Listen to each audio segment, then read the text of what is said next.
Sean todos muy bienvenidos al seminario Secavip. En esta ocasión tenemos el privilegio de compartir con ustedes una materia de estudio bíblico que estoy seguro será del mayor provecho para todo estudiante sincero de la palabra del Señor. Me refiero a la materia Principios de Interpretación Profética. Esto tiene que ver con el área de escatología bíblica. Estaremos estudiando juntos en esta ocasión 36 principios a tomar en cuenta a la hora de estudiar la profecía bíblica. 36 principios vitales a conocer para estar seguros que al estudiar las profecías no estamos haciendo violencia a ningún texto bíblico. Algunos de estos principios están incluidos también entre los principios generales o incluyen principios generales de interpretación bíblica, pero mayormente, la mayoría de ellos tienen que ver con interpretación profética. En algún que otro momento estaremos tocando algunos principios que no tienen necesariamente que ver con profecía, pero sí la mayoría de ellos. 36 principios. Vamos a utilizar mucho la escritura, en este caso la lectura de los textos bíblicos a los que se estará haciendo alusión como fundamentos para estos principios. Por lo tanto, voy a animarles a que puedan tener sus Biblias a su alcance si les es posible. Será de mucho más beneficio. Bien, para aprovechar al máximo el tiempo, empecemos de lleno. Vamos con el primer principio fundamental para interpretar correctamente las Escrituras. Los alumnos del curso personalizado de teología, los que han llevado ya varias clases con este servidor, quisiera animarles a ellos a que recuerden siempre tomar nota en la forma más específica posible para que pueda ayudarles esas notas a la hora de los exámenes escritos, porque en esa forma es que llegarían también a ustedes los exámenes, en el mismo formato del material que estamos compartiendo en las clases. También quisiera recordarles que los materiales de lectura, los libros de lectura para esta clase están disponibles.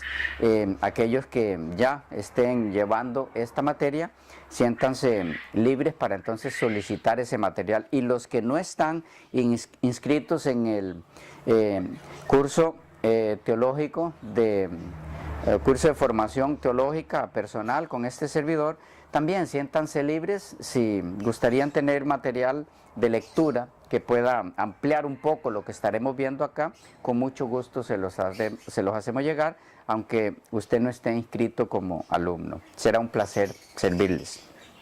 Bien, principio número 1, comunión con Dios. Comunión con Dios. Dios es el autor de la profecía. Por lo tanto, no hay forma de poder entender la profecía sin comunión estrecha con el autor de ella. En el libro de Daniel, el capítulo 2, Daniel, el capítulo 2, vamos allá, vamos a estar utilizando mucho, les decía, el texto bíblico. Daniel 2, versículos 10 y 11, nos dice así: Los caldeos respondieron delante del rey y dijeron: No hay hombre sobre la tierra que pueda declarar el asunto del rey. Además de esto, ningún rey, príncipe ni señor preguntó cosa semejante a ningún mago, ni astrólogo, ni caldeo. Por cuanto el asunto que el rey demanda es difícil, y no hay quien lo pueda declarar al rey, salvo los dioses cuya morada no es con la carne. Solo Dios, el mismo autor de la profecía, es el que puede explicárnosla. Por lo tanto, es indispensable la comunión con Él. En segundo lugar, en relación a este mismo principio, solo el autor de la profecía puede dar sabiduría para interpretarla. En el capítulo 2, en el que estamos, de Daniel, ahora en los versículos 16 al 19, dice así: y Daniel entró y pidió al rey que le diese tiempo y que él mostraría la interpretación al rey. Luego se fue Daniel a su casa e hizo saber lo que había a Ananías, Misael y Azarías, sus compañeros, para que pidiesen misericordia del Dios del cielo sobre este misterio, a fin de que Daniel y sus compañeros no pereciesen con los otros sabios de Babilonia. Entonces el secreto fue revelado a Daniel en visión de noche, por lo cual bendijo Daniel al Dios del cielo. Y en el capítulo 9 del mismo libro, el versículo 23, Daniel capítulo 9 y el versículo 23, leemos: al principio de tus ruegos fue dada la orden, y yo he venido para enseñártela, porque tú eres muy amado. Entiende pues la orden y entiende la visión. Y en el Nuevo Testamento, por su lado, en la primera carta del apóstol Pablo a los Corintios, primera a los Corintios, el capítulo 2, versículos 13 y 14. Primera Corintios 2, 13 y 14 dice: lo cual también hablamos no con palabras enseñadas por sabiduría humana, sino con las que enseña el Espíritu, acomodando lo espiritual a lo espiritual. Pero el hombre natural no percibe las cosas que son del Espíritu de Dios, porque para él son locura, y no las puede entender, porque se han de discernir espiritualmente. ¿Qué tenemos aquí entonces? A manera de resumen de este segundo inciso del primer principio. Solo el autor de la profecía puede dar sabiduría para interpretarla. Esto significa que nuestra sabiduría humana, por capaces que podamos creernos, no tiene la posibilidad de entender y tampoco, por lo tanto, de explicar las profecías bíblicas. Solo el autor de ella puede proveernos de esa sabiduría necesaria para poder interpretarla. Lo que implica de antemano, en el inicio de este curso, que para poder entender la profecía bíblica es necesario haber experimentado ese encuentro personal con el Señor, que la Biblia llama nuevo nacimiento, a través del cual el Espíritu Santo viene a la vida del creyente y le capacita para entender lo que Él mismo reveló a sus siervos del pasado. A ellos los capacitó para recibir su revelación y ponerla por escrito, a profetas y apóstoles. Y a sus hijos actuales nos capacita para poder entender por medio de la iluminación lo que los hombres de Dios escribieron a través de la revelación e inspiración. Y un tercer inciso de este primer punto, no olviden, comunión con Dios es el primer principio. El primer inciso, Dios es el autor de la profecía, por lo tanto solo la comunión con Él nos capacita para entenderla. En segundo lugar, hemos dicho, solo el autor de la profecía puede dar sabiduría para interpretarla. Y en tercer lugar, en este primer punto, por nuestra propia inteligencia no podemos entenderla, mucho menos explicarla. Nos lo dijo el apóstol Pedro en su segunda epístola. Segunda epístola del apóstol Pedro, el capítulo 1. Y los versículos 20 y 21. Segunda de Pedro, capítulo 1, versículos 20 y 21. Esto viene a recalcar prácticamente el inciso 2. Dice así: entendiendo primero esto, que ninguna profecía de la Escritura es de interpretación privada, porque nunca la profecía fue traída por voluntad humana, sino que los santos hombres de Dios hablaron siendo inspirados por el Espíritu Santo. Esto podríamos mirarlo más bien como un refuerzo del inciso 2. Pero lo que nos recalca aquí es que nuestra propia inteligencia no es capaz de entender la profecía, mucho menos de explicarla. ¿Por qué? Porque nunca la profecía fue traída por voluntad humana, sino que los santos hombres de Dios hablaron siendo inspirados por el Espíritu Santo. Por lo tanto, no se puede por la propia voluntad o capacidad humana entenderla, sino guiados por el Espíritu Santo que los inspiró a ellos a escribirla. Bien, primer punto entonces, comunión con Dios. Si usted tiene alguna inquietud o algo no quedó claro en su mente, en cada punto que vamos mencionando, tenga bien, por favor, hacernos llegar la inquietud y con mucho gusto responderemos. Principio número 2, a tomar en cuenta para interpretar la profecía. Dios puede predecir. Algunos pensarán que ¿qué sentido tiene ese principio? Bueno, van a captarlo cuando lean algunos documentos supuestamente bíblicos o alusivos a las escrituras sagradas y que niegan la capacidad de Dios de predecir el futuro. Es importante que tomemos en cuenta eso, ese segundo principio, para poder entender la profecía correctamente, y es que Dios puede predecir.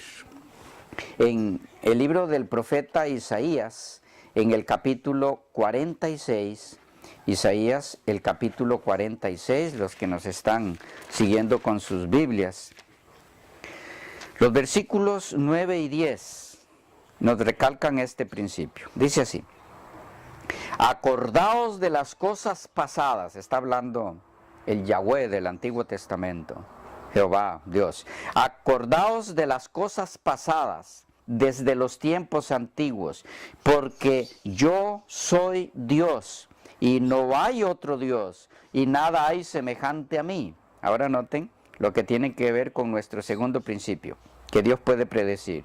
Dice, porque yo soy Dios y no hay otro Dios y nada hay semejante a mí, que anuncio lo por venir desde el principio y desde la antigüedad lo que aún no era hecho, que digo, mi consejo permanecerá y haré todo lo que quiero. Ahí está la base para el segundo principio. Dios puede predecir. Principio número 3. La Biblia es su propio y mejor intérprete. Repito, la Biblia es su propio y mejor intérprete de sí misma. Bases bíblicas para esto.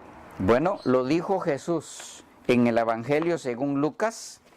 Lucas, el capítulo 24. Lucas capítulo 24, versículo 27. Lucas 24, 27. Hablando de las profecías del Antiguo Testamento alusivas a sí mismo, al Señor Jesús, Él les dijo así a sus discípulos. Lucas 24, 27. Dice, y comenzando desde Moisés, está hablando del Pentateuco, y comenzando desde Moisés y siguiendo por todos los profetas, les declaraba en todas las escrituras lo que de él decían. ¿Ok? La misma Biblia es su propio y mejor intérprete de sí misma. Es a través de ella que podemos entender lo que un escritor escribió a través de lo que escribió otro de los escritores. Nos recalca lo mismo el apóstol Pablo en 1 Corintios 12, 13. 1 Corintios capítulo 12 y versículo 13.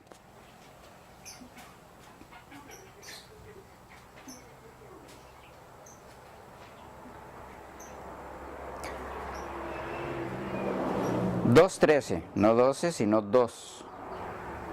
Capítulo 2, versículo 13.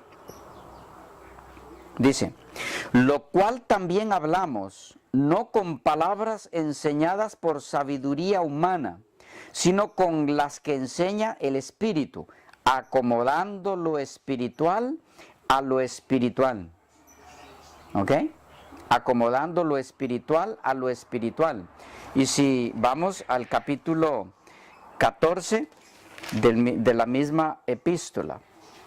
El versículo 32, 1 Corintios 14, 32, dice, y los espíritus de los profetas están sujetos a los profetas. ¿Cuál es el principio que hay aquí?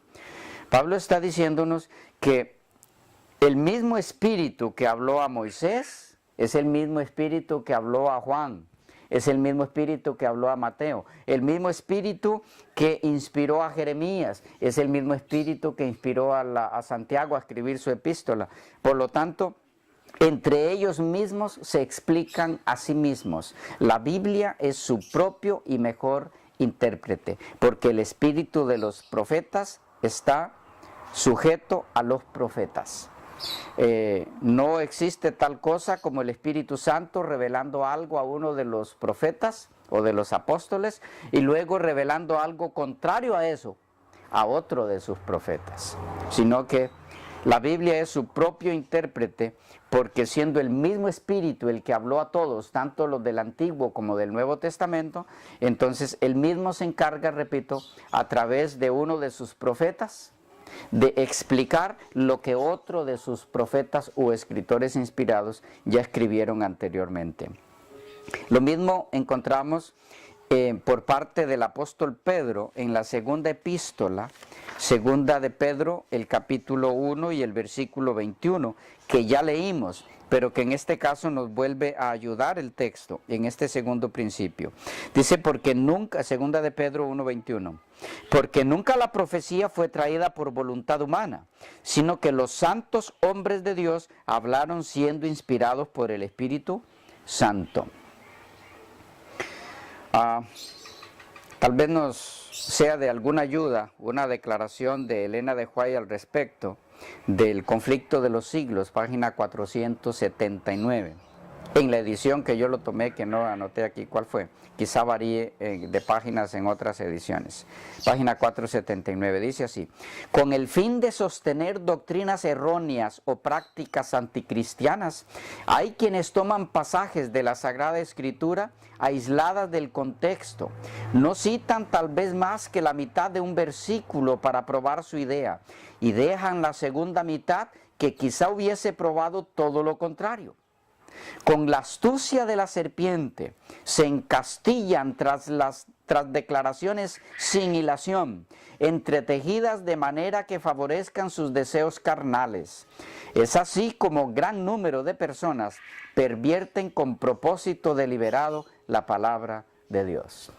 Entonces, resumiendo, la Biblia es su propio y mejor intérprete de sí misma. Principio número 4. Principio número 4. La profecía tiene un propósito moral salvífico centrado en Cristo. Repito para los que están anotando las clases. La profecía tiene un propósito moral salvífico centrado en Cristo. Esto nos lleva a algunos incisos en este punto. En primer lugar, la profecía relaciona la gracia con los días finales. Vamos a leer un texto y explicar un poquito más esto. Primera de Pedro 1:13. Primera de Pedro 1:13. Dice: por tanto, ceñid los lomos de vuestro entendimiento, sed sobrios y esperad por completo en la gracia que se os traerá cuando Jesucristo sea manifestado. ¿Qué tenemos aquí? Dice, esperad por completo en la gracia que se os traerá cuando Jesucristo sea manifestado. La segunda venida de Cristo es, podríamos decir, el principal tema de la escatología bíblica o de los acontecimientos finales, el tema por excelencia de los acontecimientos finales. Pero ese tema no puede estudiarse ni entenderse separado de la gracia de Dios. Espero estar comunicando el punto de este cuarto principio, que es: la profecía tiene un propósito moral salvífico centrado en Cristo. Es decir, podemos aprender mucho de la segunda venida de Cristo a manera de ejemplo en este primer inciso.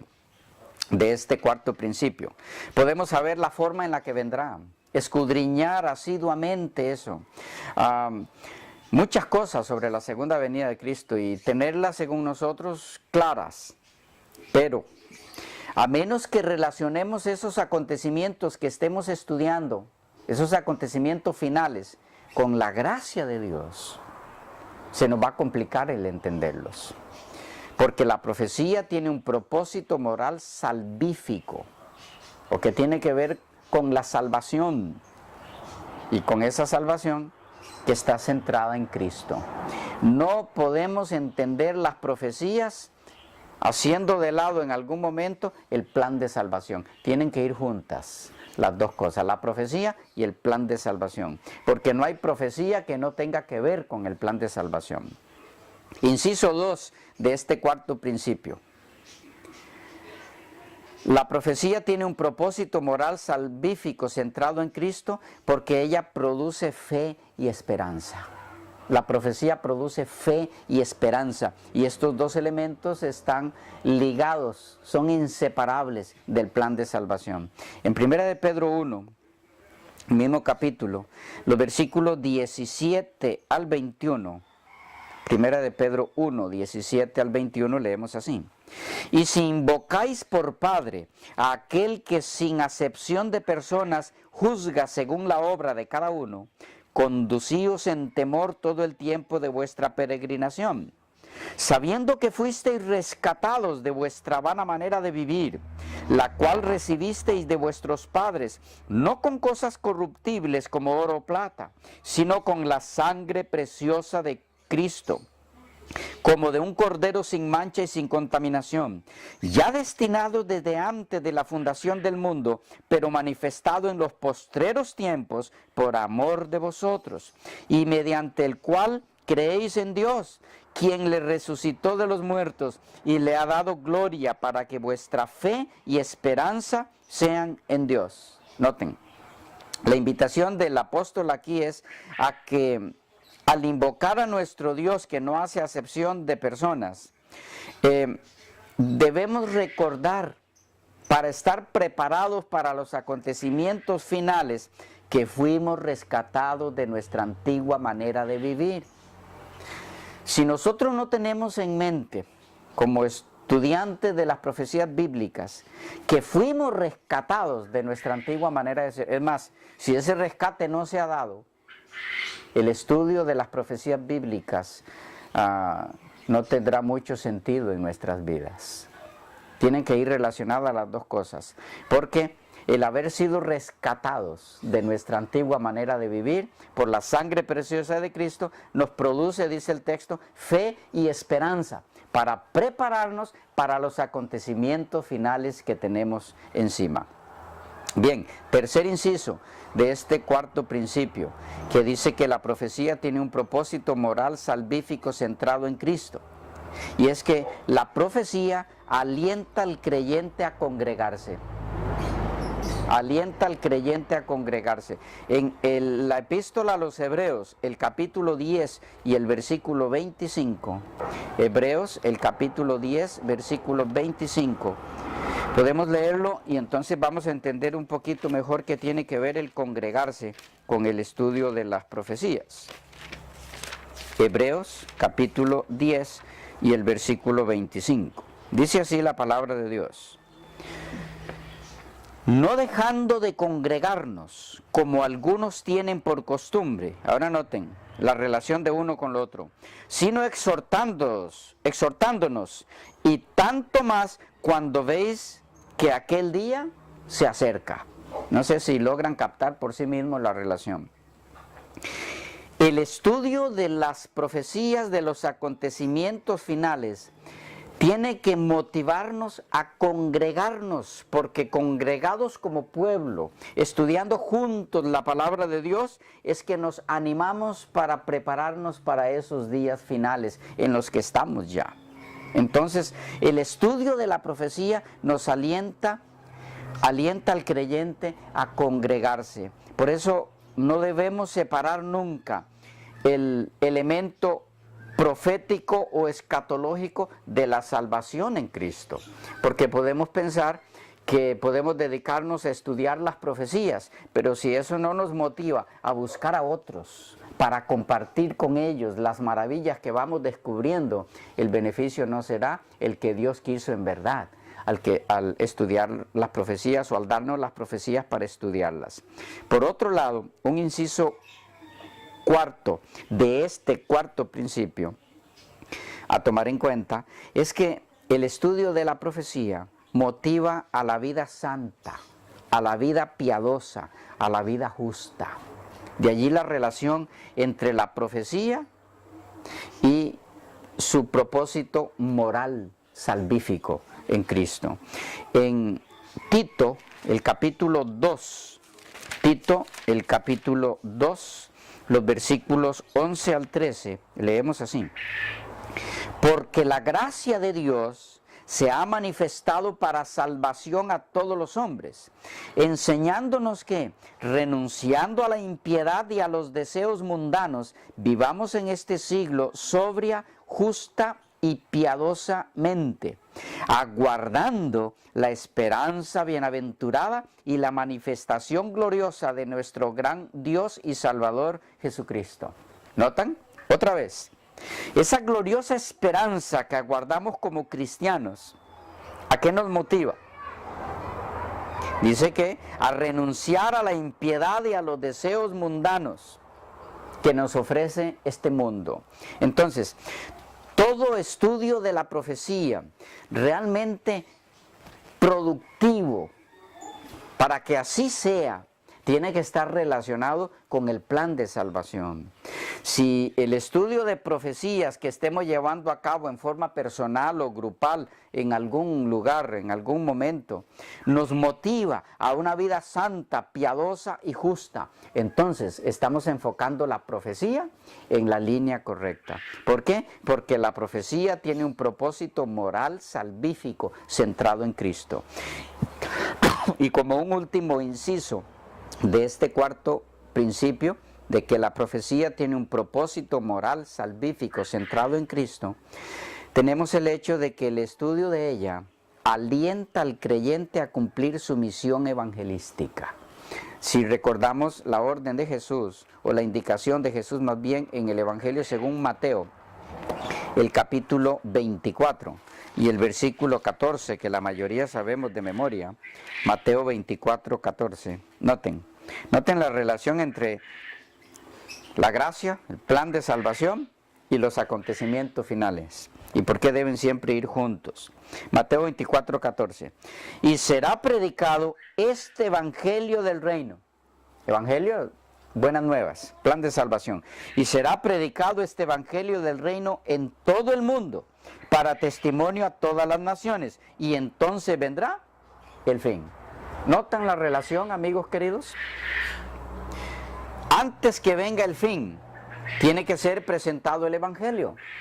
Pero para que el evangelio, cuya predicación hará que el fin llegue, tiene que haber sido antes una realidad en las personas que lo prediquen. Por lo tanto, para que la profecía sea una realidad, para que se cumpla cada detalle de ella especificado en la palabra de Dios, es importante que los que la enseñan antes vivan el evangelio en sus vidas. Repito el cuarto principio: la profecía tiene un propósito moral salvífico centrado en Cristo. ¿Por qué? Porque relaciona la gracia con los días finales, porque produce fe y esperanza, porque alienta al creyente a congregarse, porque motiva a la vida santa, piadosa y justa, y porque alienta al creyente a cumplir su misión evangelística.